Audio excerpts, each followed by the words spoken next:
काय एकंदरीत मार्केटमध्ये जो माल येतो आणि आपला जो माल आहे तुम्ही जो नेता, काय बदल वाटतो? शायनिंग मध्ये आपला माल उजवा पडतो. शायनिंग मध्ये उजवा पडतो. काळोखी आणि आता हे जवळजवळ म्हणजे चालू झाल्यापासून असे 1-2च गिराईक घेत राहत्या. मालचं चांगला विकत असेल ना त्यांचा बर, व्यवस्थित, त्याच्यामुळे म्हणजे जे काही व्यापारी ते फिक्स झालेले आहे हा फिक्स म्हणजे बा आपण थोडं रेट मध्ये लावून धरीत राहतो. बरं. काही वेळा ते नाही घेते, काय दुसरे पण मग घेते. घेता. असं. म्हणजे जो काही तुम्ही चढा आता भाव 4 दिवसापासून एकच जण घेतो, तो म्हणतो तुमची क्वालिटी चांगली राहते. हम्म. ते असं 10-20 रुपये अंग त्या बाकी घेत म्हणून 250 रुपये लेवल चालू आहे, 250 चालू आहे.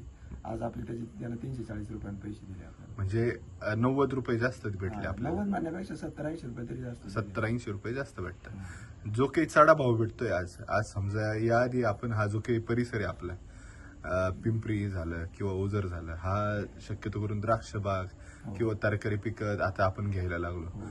तर एकंदरीत काय वाटतं, एससीटी वैदिक वापरताय तुम्ही आणि अशी क्वालिटी भेटते, तुम्हाला काय नाही, वाटतं? चांगलं आहे, काय अडचण नाही. म्हणजे याला जे काही ट्रीटमेंट केली होती किंवा शेड्यूल केलं होतं ते कसं केलं होतं लागवडीच्या वेळेस आता मी म्हणजे याच्यात दुसऱ्यांदा पीक केलं ना. पहिला कोबीला डोस टाकला होता. कोबीला त्याच्या टाकला आधी कोबी करेल होती. बर, मग त्या कोबीला पण एसटीसी वैदिकचा डोस टाकला होता. त्याला पण टाकलं मग त्याच्यामुळे मला रिझल्ट आले. हा, रिझल्ट आल्यामुळे मग याला पण बेसल डोस पूर्ण टाकला. याला पूर्ण बेसल डोस भेंडीला टाकला. हा पूर्ण टाकला. आता एकंदरीत आता आपण समजा तुम्ही आता जाळ्या पण भरलेल्या आहे, आता मार्केटला नाही, बरोबर आहे. आता इथं काकू पण आहे, आपण काकूंचा अनुभव घेऊ का. तुम्ही आता शक्यतो करून मार्केटमध्ये पण आपण भेंडी वगैरे आणतो करत, बरोबर आहे. आता आम्ही 1-2 कवळ्या पण भेंड्या खाऊन बघितल्या, बरोबर. तर गोडी वगैरे चव खूप रुचकर यायची. चव खूप छान. तर काय वाटतं एकंदरीत तुम्ही बाहेरची भेंडी म्हणजे समजा आपण मार्केटमधून आणतो आणि आपली घरातली खातो, आता ही तर पूर्ण ऑर्गॅनिक आहे आणि वैदिक पण वापरलेले आहे आपण, बरोबर आहे. काय एकंदरीत वाटतं जे आपण औषध वापरतो त्याचा रिझल्ट दिसतो का बाबा चवीमध्ये वगैरे? चवीला पण आणि भेंडी पण खूप छान आहे. आम्हाला मजूर भेटून नाही राहिला म्हणून ती कट केली, नाही तर आम्ही कट नसती केली.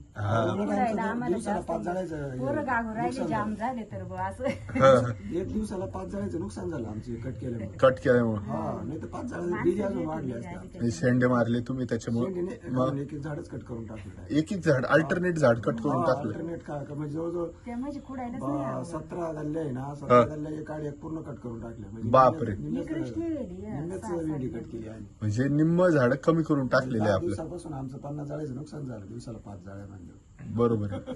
म्हणजे फक्त मजूर भेटत नाही, उतरून नाही राहिला आम्हाला पुढे. बरोबर. असं गंमत आहे. आणि आता समजा तुम्ही घरी भाजी वगैरे बनवता किंवा चव काय बदल वाटतं? चव खूप छान आहे. चव छान आहे.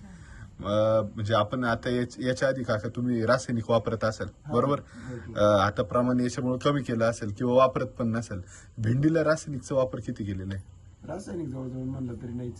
नाही. एकच डोस दिला होता फक्त. एकच डोस दिला होता, बाकी काहीच नाही वापरलं, ते बी म्हणजे आता ना मध्ये तो पाऊस झाला ना, बरोबर फास्ट सुटली होती. बरोबर. आणि मग त्याच्यामुळे फक्त थोडं थांबवायचं, वरलं लिक्विड दिलं, नाही तर बाकी काहीच नाही. मला तरी वाटतं या डोस मुळे रोज भेंडी खोडली पाहिजे हा. असं आहे. आमच्याकडे माणूस बळ कमी असल्यामुळे आम्ही ती झाड कट केली. बरोबर. आता एक आम्ही पिंपळगाव भागामध्ये वांग्याचा व्हिडिओ काढला, त्यांचं पण म्हणणं असंच होतं तुमच्यासारखं का 1 दिवसामध्ये वांग पोचलं जातं आणि जर नाही खुडलं तर ते डायरेक्ट भारताचं वांगच निघतं दुसऱ्या दिवशी, बरोबर आहे. म्हणजे बदला माल निघतो. आता तुम्ही इथं पण माझ्या मते तुमच्या मागे काहीतरी भरपूर भेंड्या अशा काढलेल्या होत्या का ज्या कालच्या खुड्यामध्ये राहिलेल्या असतील आणि विसरलेले तुम्ही माग तुमच्या भेंडे, तर तिची साईज आपल्याला लगेच दिसून येते काय जो